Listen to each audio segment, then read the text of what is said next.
All right, so I hope you can see the screen now. Very well. All right, and I hope you can also hear me clearly. So, Yeah. once again, magandang gabi sa ating lahat. That's good evening, everyone from the Philippines. How are you doing today? So my name is Edmund, and it is a pleasure to share with you our last lesson for this training. Now, in the previous lessons, we discussed the basic concepts in participatory video production. So you were able to, I hope, you were able to write your scripts, drafted or prepared some sort of storyboard that will guide you when you shoot and when you edit your videos. A while ago, we have learned also about the different techniques in producing and editing our video. Now, for this last session, we were going to talk about the video sharing process. But before that, maybe I can ask you, I can take maybe a couple of seconds. I would like to ask, how are you feeling today? So I would like to invite everyone to answer your questions to answer this question by typing your answer in the chat box. How are you feeling today? So it's, I think, 7 p.m. in the Philippines. Okay, it's dinner time actually. How are you doing? All right, so I am reading some answers. Enrich, great. All right, good. Hungry maybe for some of you. Okay, so thank you so much for your participation in that question. I hope after this session, we will gain more knowledge about participatory video. So here are our objectives for this session. Please note that this lesson is very practical and is also a very important aspect of participatory video production process. So I'm pretty sure all of us have different experiences already in sharing our videos, whether if it's online or offline. So at the end of this session, we hope to achieve the following objectives. First is to discuss the importance of sharing videos. And the second is to select and use the right platforms, methods, and practices for sharing videos. Well, of course, in order for us to select and use or determine the right platforms for video sharing, we need to consider several factors. Okay, so with regards to factors, let's take a look at the following. I have summarized here 3 important considerations. First, we should take note that the video sharing process, it's not just limited to the actual act of presentation or distribution of our video. So of course, we need to include important communication activities, which are usually done before and after the actual screening of the video.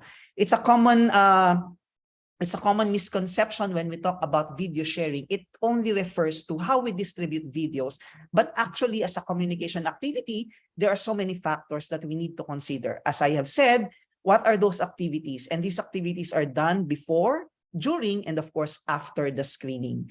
So we need to set the right context before sharing or before showing our video so that our viewers, our target audience, are well prepared for the event or for the communication event that's about to happen. Second, we should also take note that the video sharing process, it should be an opportunity for interaction, participation, and appropriation of innovation. At least for our context, for the context of our organization. Of course, we do not just want to inform or disseminate information. We need to solicit responses or even feedback from our intended stakeholders. We want them to be empowered. We want them to participate, okay, in the process. And third, of course, whatever strategy that you plan to implement, please take note that a standard protocol of communication should be followed. This is very important because each viewer may have their own context, they may have their own understanding, challenges, or maybe limitations on how are they going to view the video. That's why it's very important to have a standard protocol. So instead of just simply giving them copies of our video or just posting our videos online, we need to have a specific set of guidelines. That's why I want to segue at the end of this session, we will going to have a short activity, and that will be also posted in our microsite. So let's go back to that topic later on. So take note of these three important considerations. The key takeaway here, as I have mentioned, that when we talk about video sharing, it does not only refer to the distribution or the actual viewing. Of course, there are so many processes involved. Now, why is it important to share our videos? Okay, so I have read also your responses to the discussion forum about the importance or relevance of participatory videos in your line of work, and how are you going to use participatory in videos in your line of work. And I have very happy to see your responses. No, so essentially, those are the importance of why are we sharing videos. So we learned that participatory videos can be a powerful tool because it can create an opportunity for farmers or for the members of our community in shaping or creating their own videos, in making them empowered. No, it is also a great way of bringing people together in the community so that we can hear their voices and listen to their stories or watch their stories through video. Okay, so sharing videos, as I have mentioned a while ago, it's not just to inform and to disseminate information. We want them to be educated and also capacitated about a particular topic that they will be creating. No, so those are the significance on why we share videos. Now, another important question when we talk about video sharing process is that what are the different methods or ways on how we can share our videos? And as I have mentioned, this is a very practical topic, and we also have, I know that all of us have different experiences already. Now, I would like to emphasize that when we think of the strategies or methods on sharing video, there are actually different ways on how we can share. Okay, but before we decide on the platform or on the method of sharing, okay, careful planning is essential so that we can effectively map out the needed requirements. We can determine or plan about the specific activities that we need to do, no, when we share our video. So we need to identify our objectives, our goals, our strategy, or the platforms or the tools that we will be using when we share our videos. Okay. Now, these are the different strategies. If we're going to think and reflect, no, as we discuss this, maybe you can also reflect on the activities that you have done before. What do you think will be the best strategy for video sharing? And how are you going to know if it's really the best or the most appropriate strategy for your specific target groups of stakeholders? So are you going to share it individually, or are you going to share it in groups? Now, both of these can be done when sharing videos. Of course, as I have mentioned, there are many factors to consider. Individual sharing is a good way to share videos because our viewers can pay special attention and also have flexibility in watching the video. For individual sharing, we are giving the audience or the viewer the power to control the material. Since they are alone, no, when they watch the video, they have all the time, no, for watching the videos. Okay, compared to group sharing, so group sharing, on the other hand, enables a group or a community to discuss what they have learned or gained from the video.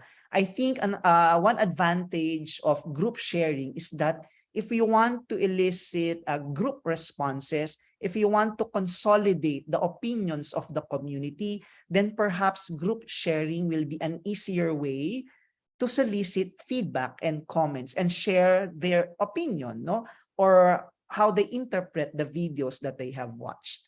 So try to reflect, are you going to share it individually or through groups? Now, in addition to this, another important method or strategy that we need to check also, are you going to share it through offline methods or through online platforms? Well, of course, there are both advantages and limitations for these two types of strategy. So for offline sharing, it includes in-person presentation of videos, either individually, it can be done either individually or in group, using device to screen videos or in a collective space. Now for offline sharing, well, of course, it's not dependent on the internet. So for far-flung areas in your community, then if you have gadgets like, for example, mobile phones, you can save or upload your videos there. Or if you have a laptop or a computer, even without internet connection, they can easily watch the videos that you have created.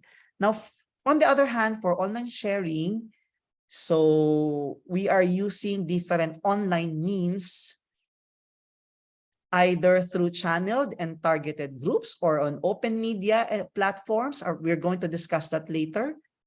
Okay, where participants are connected virtually. Well, of course, if you're going to think of online sharing in terms of reach, you will be able to target or reach out to more people since it's going to be posted online. Okay. So for example, if your organization has a website, a Facebook page, or a YouTube channel, you can share your videos there so that your intended stakeholders or other individuals interested in your video may be able to access and watch your videos even later on.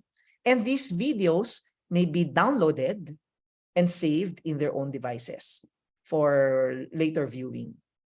So those are the two sets of strategies that you can think of.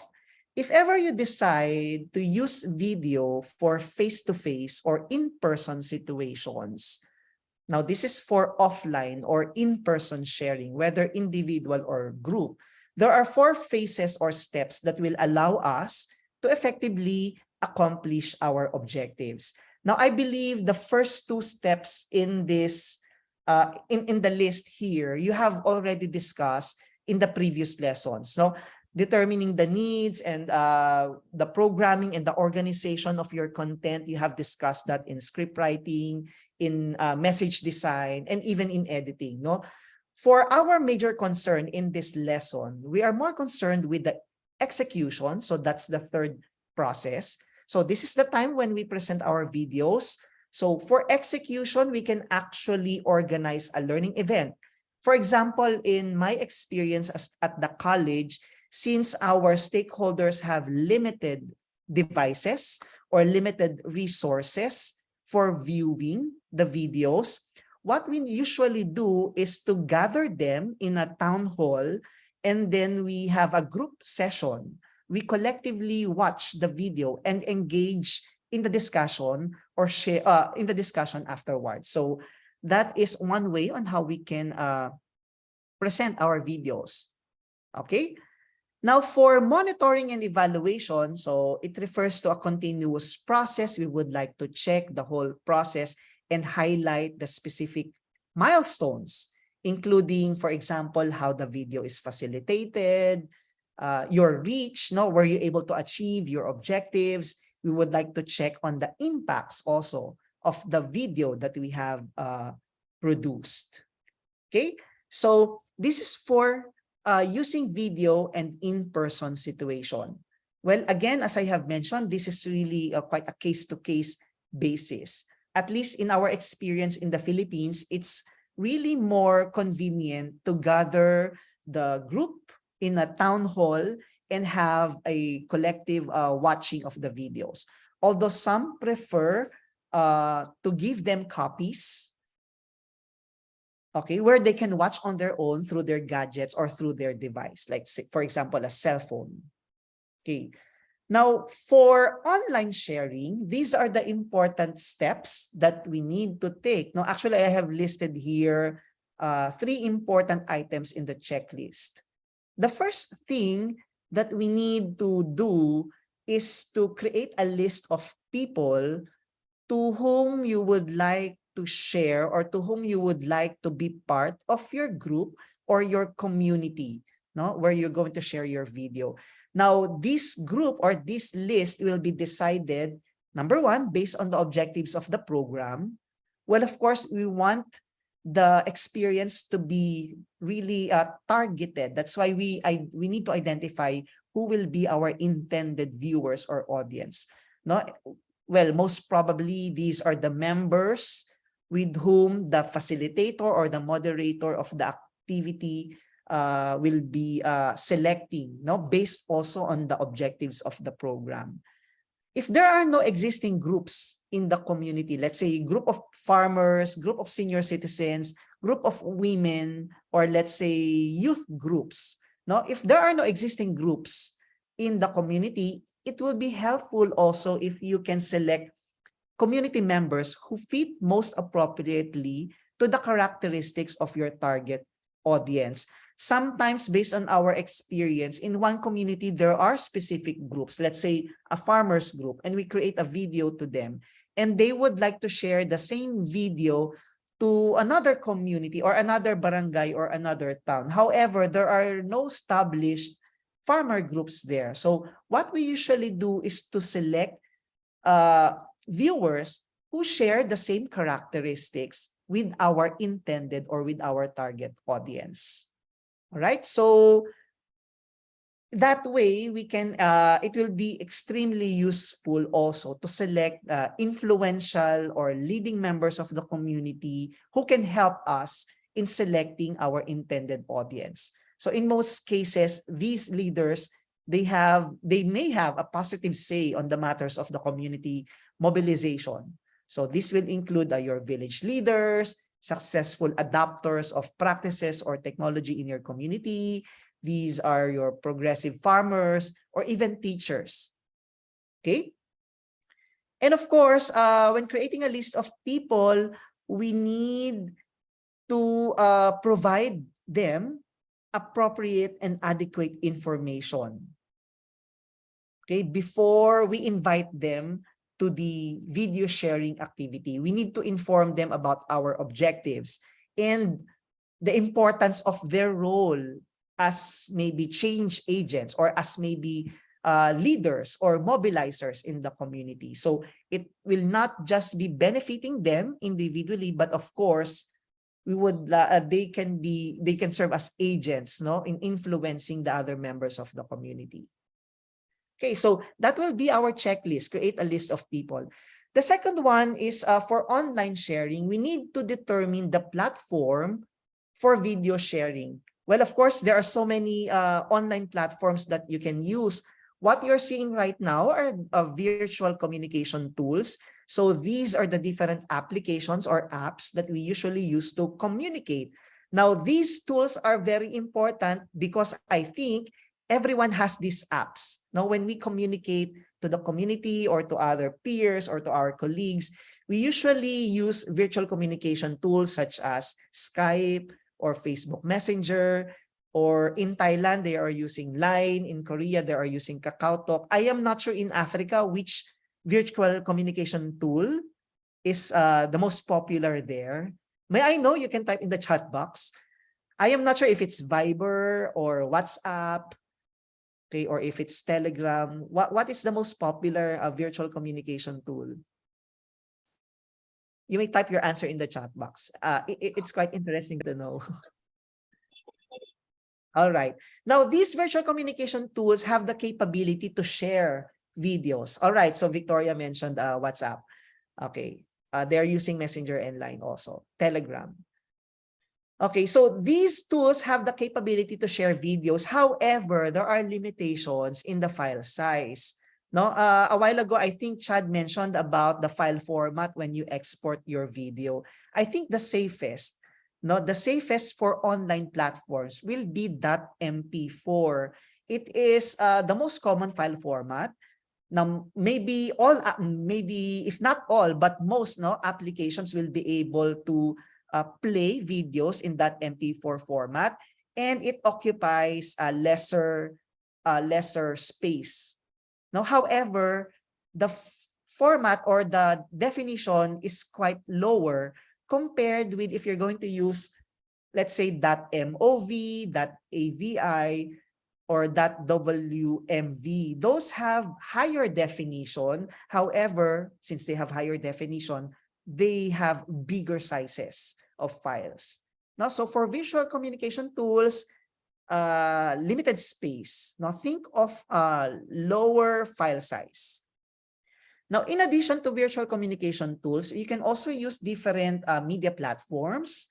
Now, you may type in the chat box, what are the different social media or social networking sites that your organization has or have. Now, do you have a YouTube channel? You have a Vimeo, Facebook page? Do you have a Twitter or an Instagram account or a website or a Telegram? So you may want to share also in these sites. Now, these are important platforms because as I have mentioned, based from experience in the Philippines, most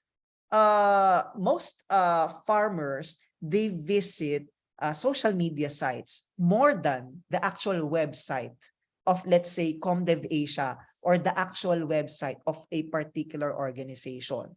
Now, why? Because Facebook, for example, in the Philippines, it's free, when you use it with your data.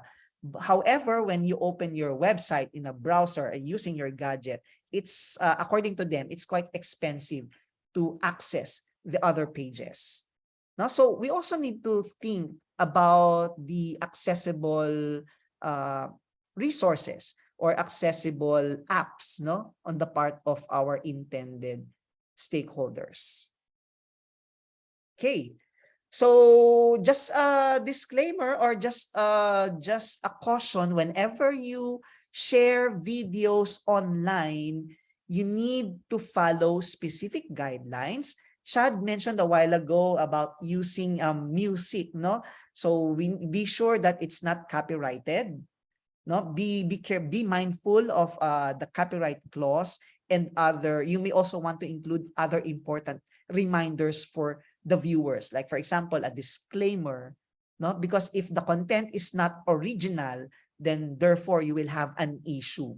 That's why it's also very important to put your sources, also attribute your references in the video. Okay, so the third on our checklist for online video sharing is our strategy. So what are the different activities or strategies that you plan to implement when sharing a video? Now, this is where our plan for video sharing comes in.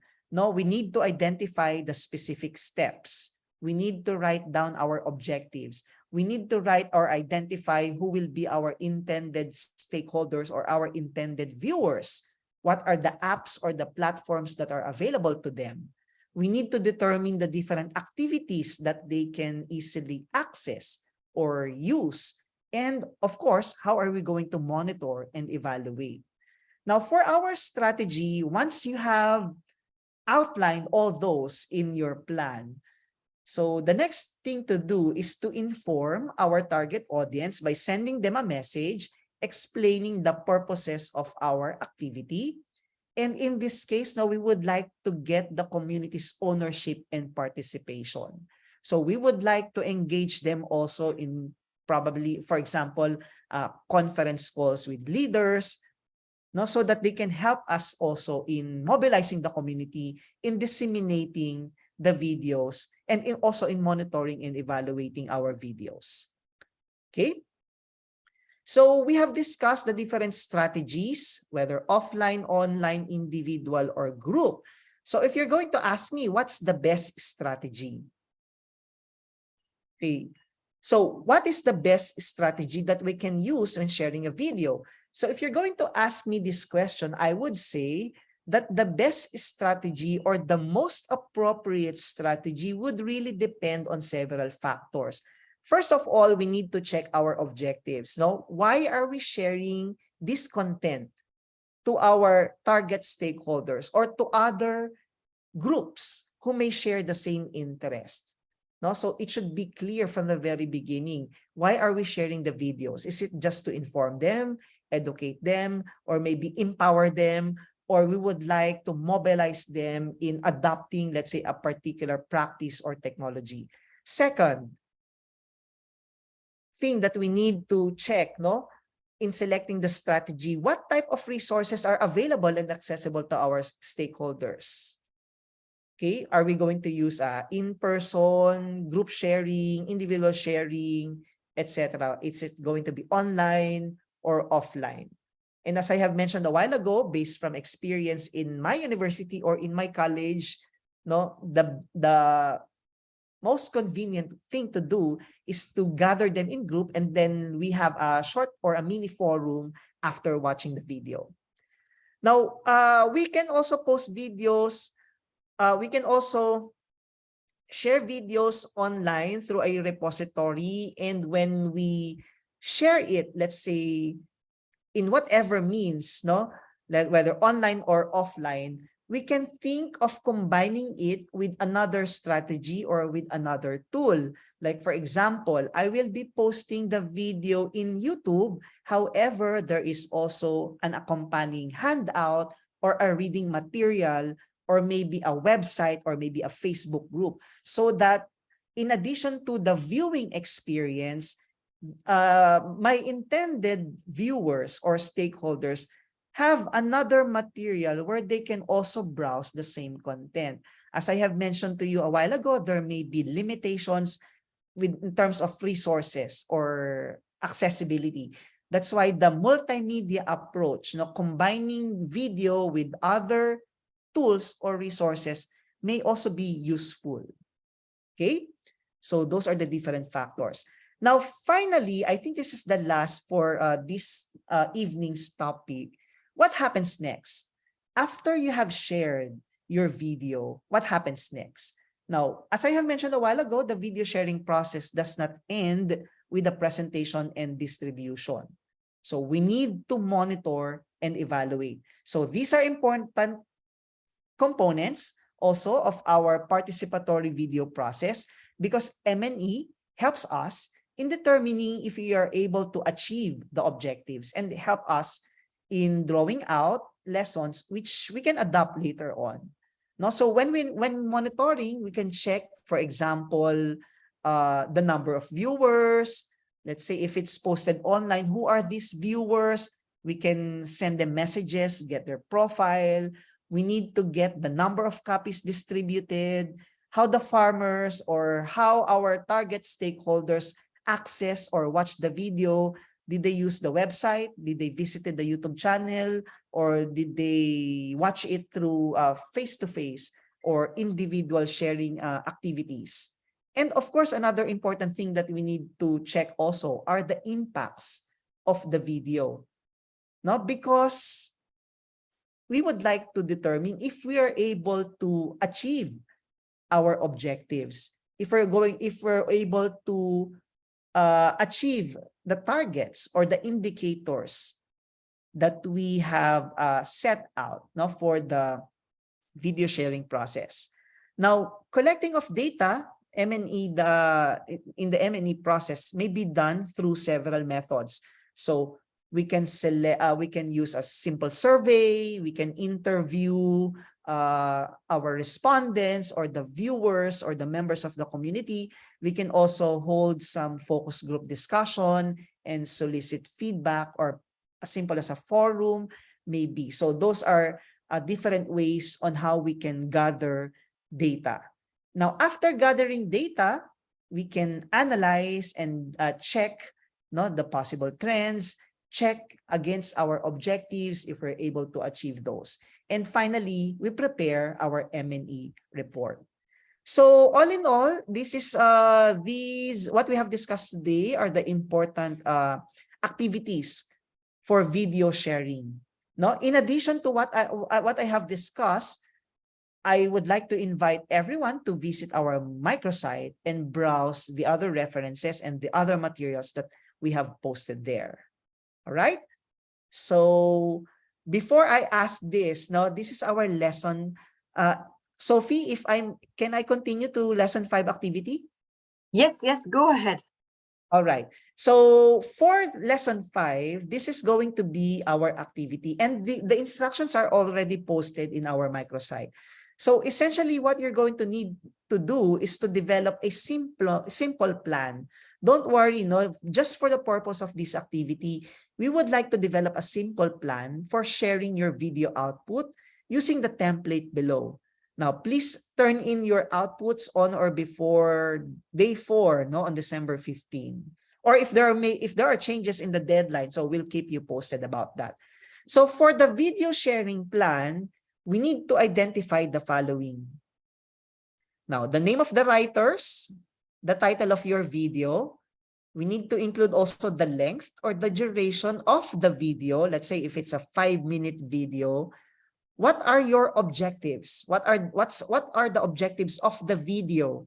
Please take note, these objectives here refer to the objectives of your video, not the objectives of the plan.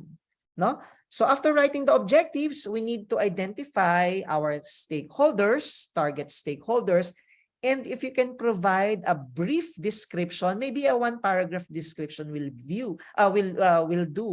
No, so we need to describe them briefly. What are their general characteristics? Are they all women farmers who are married, age, let's say 30 to 50 years old? Their income is like this. They have the following resources, living in the same community, etc. So we need to describe them. After describing them, we need to determine the method of video sharing. Are you going to use individual or group sharing? Are you going to use offline or online sharing? So what are the different platforms or resources that you're going to use when sharing your video? And finally, you can enumerate that's the steps, no, or the plan of action for video sharing. For the last part, you can as simple as identifying or itemizing step 1, this is what we're going to do, step 2, step 3, and so on. Now take note, this is just a simple plan. If you want to have a more extensive or intensive plan, some